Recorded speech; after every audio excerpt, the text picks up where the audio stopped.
I stared at the cupcake sitting on the cold marble counter. It was stale, the frosting hardened at the edges, and if you looked closely, you could see where the name Greg had been clumsily scraped off with a butter knife. This was my 24th birthday present from my parents. In my other hand, my phone was buzzing with a live stream notification. On the screen, my brother Ryan was screaming in delight as he sat behind the wheel of a vintage Mustang worth $45,000. His birthday wasn't even until Tuesday. That was the moment the silence in the kitchen stopped feeling like peace and started feeling like a prison. Before I tell you what I did with that cupcake, I have a question. Have you ever felt like you were screaming underwater and the people who were supposed to love you just kept swimming by? Drop a yes in the comments if you know that feeling. Let's see how many of us are survivors. I ate the cupcake. The stale, gritty sugar scraped against the roof of my mouth, tasting like every holiday I spent cleaning up wrapping paper while Ryan played with his gifts. It tasted like every graduation where they forgot to order a cake for me but remembered the champagne for him. The urge to scream or throw the plate against the wall rose in my throat, but I swallowed it down. Screaming is messy. Architects don't make messes. We fix them. I walked upstairs to my room, the one that still looked like a guest room because Susan never let me paint it, and pulled the red notebook from my bottom drawer. This notebook was supposed to be for my architectural sketches filled with blueprints of houses I dreamed of building one day. Structures made of light and steel where every line had a purpose. But over the last year, the pages had changed. The sketches had been pushed to the margins, replaced by rows of numbers, dates, expenses. It had become a ledger of my invisible labor. I turned to a fresh page and wrote down the date. Then I wrote one stale cupcake, $0. Next to it, Ryan's Mustang, $45,000. For years I told myself this was just how families worked. I was the responsible one, the organizer, the fixer. Ryan was the creative spirit who needed support. But looking at the numbers in black ink, it didn't look like support. It looked like theft. I had planned their anniversary parties, managed David's chaotic business expenses, and even written Ryan's college application essays. I did it all because I thought love was a transaction. I thought if I worked hard enough, if I was useful enough, eventually they would see me. There is a name for this, you know. The trap of normalizing servitude. It happens when you are raised to believe your value is entirely dependent on what you can provide for others. You become a utility, not a person. You don't leave because you think the problem is your output, not their consumption. But the truth is, a toaster doesn't get thanked for making toast. It just gets expected to work. And when it breaks, you don't mourn it. You replace it. Flipping through the pages, the history of my servitude laid itself out in ink. I saw the entry from 3 years ago when I paid for the catering at their summer gala because David's card was declined. I never got paid back. I saw the entry from last month when I covered Ryan's rent because his startup had another cash flow issue. Susan had promised to reimburse me. She never did. The total at the bottom of the page was staggering. It wasn't just money, it was hours of my life. It was my dignity. My phone buzzed again. A text from Susan. Where are you? The caterers for Ryan's welcome dinner need to be let in. Not happy birthday. Not how are you. Just a demand for service. I looked at the text, then at the cupcake wrapper on my desk. Something inside me shifted. It wasn't a loud crack, but a quiet alignment like a lock clicking into place. I wasn't going to let the caterers in. In fact, I wasn't going to be there at all. I picked up my pen and added a new entry to the notebook: wedding planner fee, $10,000. If they wanted a service, they were going to have to pay for it, and I was going to make sure the bill was delivered in person. I remember the day I got my acceptance letter to the architecture program. It was the only time I ever saw my father David look genuinely somber. He sat me down in his leather armchair, the one I wasn't usually allowed to sit in, and told me that the market had crashed. He said my grandmother's inheritance, the fund she had specifically set aside for my education, was gone, evaporated into thin air by forces beyond his control. I was 18. I believed him. I believed him so much that I took out $60,000 in student loans. I worked 3 jobs, skipping meals and sleep, convinced that my family was struggling just as much as I was. I carried the weight of that debt like a physical stone in my chest, feeling guilty for even asking for help. But standing in the hallway, listening to Ryan rev the engine of his new vintage car, the math finally stopped adding up. If the market had destroyed my future, how did it afford his present? How did a family that couldn't pay for my tuition suddenly have enough liquidity for luxury vehicles and impromptu vacations? I realized then that I had been solving the wrong problem. I wasn't dealing with a lack of funds. I was dealing with a misappropriation of assets. I waited until the house went quiet. Susan and David had left for a dinner party, and Ryan was out showing off his new toy.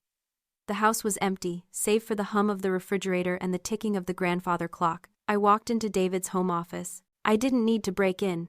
I had the key. I had the key. Because for the last 2 years, I was the one who organized his files, digitized his receipts, and prepared his tax documents for the accountant. They had given me the keys to their destruction because they were too lazy to manage their own secrets. I went straight to the filing cabinet in the corner, the one labeled Archives. I wasn't looking for current accounts. I was looking for history. I pulled out the file marked with my grandmother's name. My hands were shaking not from fear but from a cold, vibrating rage. I opened the folder and began to read. The documents were all there. The trust fund hadn't been lost to market volatility. It hadn't suffered from a bad investment strategy. It had been drained systematically and deliberately over the course of 5 years. I ran my finger down the ledger, tracing the withdrawals. August 12th, $20,000. Labeled Home Improvement. That was the summer they put in the new pool deck, the one I wasn't allowed to use during parties because I was working. November 4th, $15,000. Labeled Seed Capital. That was the money for Ryan's custom sneaker business, the one that folded in 3 months because he got bored. And then the most recent entry, 3 days ago, $45,000, labeled Vehicle Acquisition. I stared at the numbers until they blurred.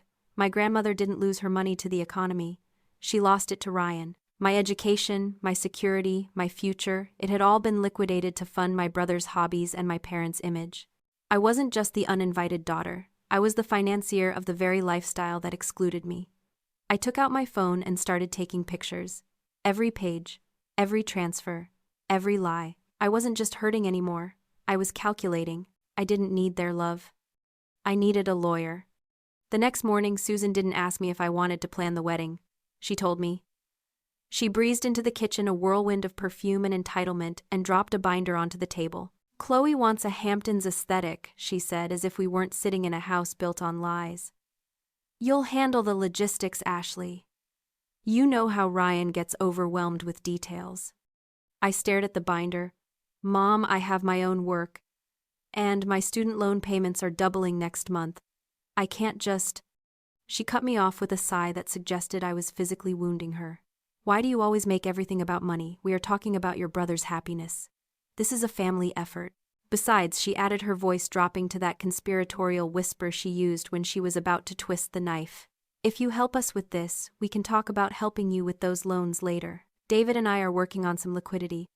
The lie was so smooth it almost slid past me, but I knew better now. I looked at her, and for a split second I wanted to scream. I wanted to throw the red notebook at her and watch her scramble. But I didn't. I nodded. Okay, I said. I'll need full access to the operating accounts. To manage the budget. She smiled, relieved and dismissive. Of course, just make it perfect. That afternoon, under the guise of organizing vendor deposits, I dug deeper into the digital archives. I had found the withdrawals the night before, but I hadn't found the authorizations. Large trust transfers required signatures. If the money was in my name, they would have needed me to sign off on it. And then I found it. Document 404B. Authorization for liquidation of assets. There at the bottom of the page was my name. Ashley Vance. The loops of the A were slightly too wide. The slant was a degree too sharp. But it was a good forgery, good enough to fool a banker who played golf with my father. The date next to the signature was October 14th, 3 years ago. I stared at the date. October 14th. I was 300 miles away that day, taking a midterm exam in structural dynamics. I remembered it because I had the flu and threw up in the trash can immediately after turning in my paper. I wasn't here. I couldn't have signed this. The room suddenly tilted. My vision tunneled the edges, going gray. I stood up, knocking my chair back, and stumbled into the powder room down the hall. I locked the door and slid down against the cold tile, gasping for air. My chest felt like it was being crushed by a steel beam. You might wonder why I didn't march out right then and call the police. Why didn't I storm into the living room and scream fraud? People ask that a lot about victims of familial betrayal. They ask, why did you stay? There is a psychological term for this. It's called the freeze response, but I call it the invisible chain. When a predator is a stranger, you run or you fight. But when the predator is the person who taught you how to tie your shoes, the person who made you soup when you were sick, your brain short-circuits. The betrayal is so immense, so contrary to the biological laws of survival that your nervous system shuts down to protect you from the reality of it. You don't move because moving requires accepting that you are unsafe in the one place you are supposed to be protected. You freeze not because you are weak, but because you are trying to survive the shock. I sat on the floor for 20 minutes, listening to the silence of the house. I let the shock wash over me, cold and numbing. They hadn't just stolen from me. They had erased me. They had used my name to authorize my own destruction. When I finally stood up, I splashed cold water on my face. I looked at myself in the mirror. The girl who wanted their love was gone. The girl who wanted to be useful was dead. The woman looking back at me was an architect who had just found the structural flaw in the building, and she knew exactly how to bring it down. I unlocked the door and walked back to the kitchen. Susan was looking at fabric swatches. "Well," she asked, not looking up, "can we afford the imported peonies?" "Yes," I said, my voice steady, betraying nothing. "We can afford everything. I'll take care of it all." I picked up the binder. I wasn't planning a wedding anymore. I was planning an execution. The lakeside estate was bathed in the kind of light photographers call the golden hour, that brief magical window where everything looks softer, richer, and more beautiful than it actually is. The garden was a masterpiece of my own design. I had spent weeks sourcing the imported peonies, arranging the seating charts to avoid family feuds, and ensuring the lighting was perfect for Chloe's Instagram feed. It was breathtaking, and I hated every inch of it. Ryan stood at the head table, champagne flute in hand, looking like a prince who had never been told no in his life. Chloe beamed beside him, her diamond ring, my tuition money, sparkling under the fairy lights. The guests were laughing drunk on open-bar cocktails and the illusion of my family's success. "I just want to say," Ryan began, his voice amplified by the sound system I had rented, "how lucky I am, not just for Chloe but for this family. We pull together, we make things happen." He paused for effect, grinning. "And a special shout-out to my little sister Ashley. Best little assistant a guy could ask for. She really knows how to take orders." The crowd chuckled. Susan smiled, a tight, approving expression. That was my cue. That was the moment the script ended. I walked up to the microphone. Ryan tried to hand it off, casually expecting a sweet, stuttering tribute to his greatness. I took it firmly. I didn't smile. I placed the red notebook on the podium. "Thank you, Ryan," I said. My voice didn't shake. It was terrifyingly calm, the voice of someone who has already run the calculations and knows the bridge is going to collapse. "You're right. I do know how to take orders. I've been taking them for 24 years. I opened the notebook. The silence in the garden grew heavy, confused. "I thought I would use this toast to share some of the numbers that made today possible," I continued. "Because a wedding like this doesn't just happen. It costs. For example, the floral arrangements you're all admiring cost $15,000. Susan's smile faltered. She made a small hand gesture, a wrap-it-up motion. I ignored her. "The catering," I read from the page, $22,000. "The vintage champagne, $8,000. I looked up. "And the groom's birthday gift last week, that beautiful vintage Mustang parked out front, $45,000. A ripple of murmurs went through the crowd. This was tacky. This was gauche. Why was I talking about money? "But the most expensive item isn't on the wedding registry," I said, flipping to the back of the notebook where I had taped the photocopies. "It's the cost of my silence." I held up the document. "This is a trust fund withdrawal authorization. It's for the exact amount of the Mustang. It's signed by me." I paused, letting the words hang in the humid air. Except I didn't sign it.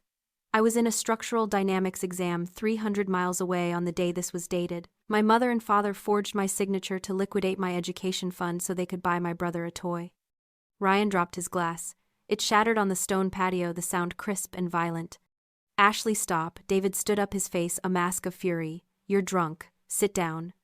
"I'm not drunk, David," I said. "I'm solvent. For the first time in years, I know exactly what I'm worth." I turned to Chloe. She looked frozen, her eyes wide and terrified. "Chloe," I said, my voice softening just a fraction, "you seem nice. You probably don't deserve this. But you need to know. The ring on your finger, it wasn't bought with love. It was bought with the money my grandmother left me to become an architect. You are wearing my stolen future." I closed the notebook with a snap that echoed through the microphone. I'm resigning as your assistant, Ryan. And I'm resigning as your daughter, Susan and David. The invoice is on the table. You have 30 days to pay me back, or the next place we meet will be in a courtroom. I placed the microphone down. It didn't screech. It just settled with a heavy thud. I picked up my purse and walked off the stage. The sun had set. The golden hour was over. Now it was just dark. The silence that followed was absolute. Not a fork scraped a plate. Not a glass clinked. It was as if the air had been sucked out of the garden, leaving a vacuum where the party used to be. Susan was the first to move. She lunged for the microphone, her face a mask of panic and rage, but I was already stepping off the stage. Ashley, she hissed, her voice cracking. Get back here, tell them it's a joke. I didn't stop. I walked past the head table where Chloe sat, frozen tears streaming down her face as she looked from the ring on her finger to the man beside her. Ryan was staring at me, his mouth opening and closing like a fish out of water, his arrogance finally punctured. He reached for Chloe's hand, but she flinched away as if he were radioactive. Is it true? Chloe whispered, her voice carrying in the unnatural quiet. It's complicated, babe. Listen, Ryan started, but the lie died in his throat. Chloe stood up. She looked at the ring one last time, then pulled it off her finger. It hit the table with a dull clatter, rolling to a stop right next to the red notebook. She picked up her bouquet and dropped it on the floor. Then she turned and walked away, her white dress swishing through the grass as she headed for the exit. Chloe, wait, Ryan yelled, stumbling after her, but he tripped over the microphone cord I had left trailing on the ground.